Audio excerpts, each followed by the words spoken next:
Good day, Mom. So my topic is all about the cell.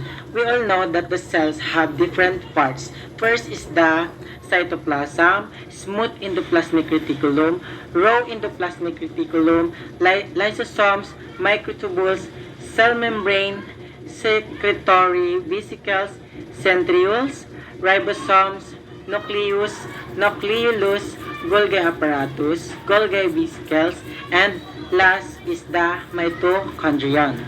We have two cell structures. First is the plant cell.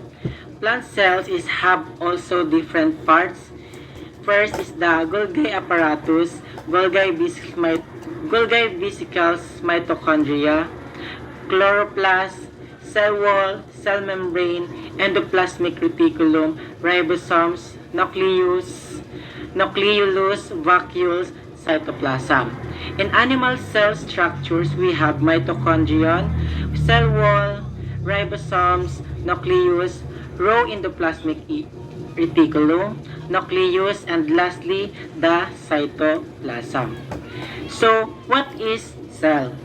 Cell is the smallest unit of life that can live on its own and that makes up all living organisms and the tissues of the body.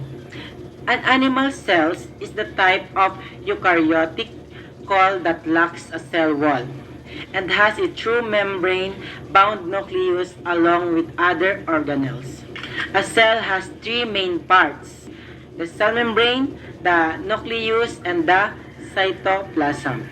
The nucleus is a structure inside the cell that contains the nucleolus and most of the cell's DNA. So what is the function of the cell? So function of the cells, it serves as the structural building block to form tissues and organs.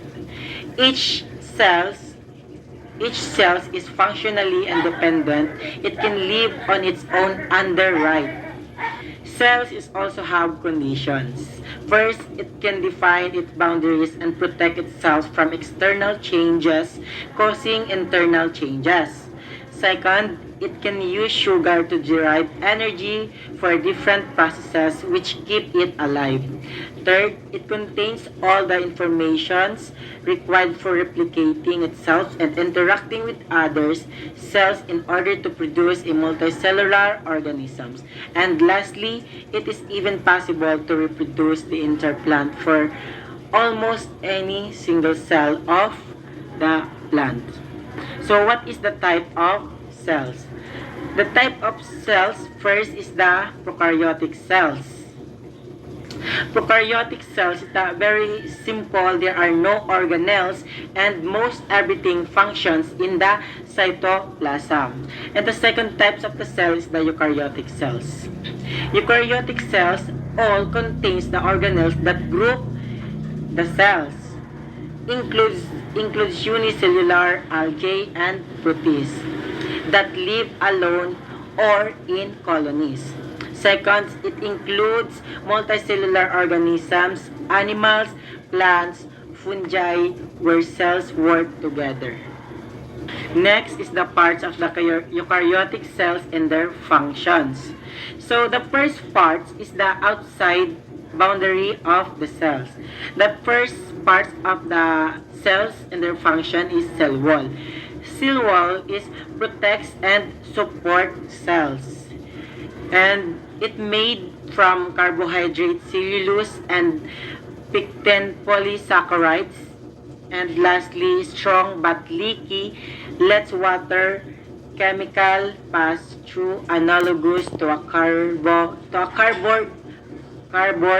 box.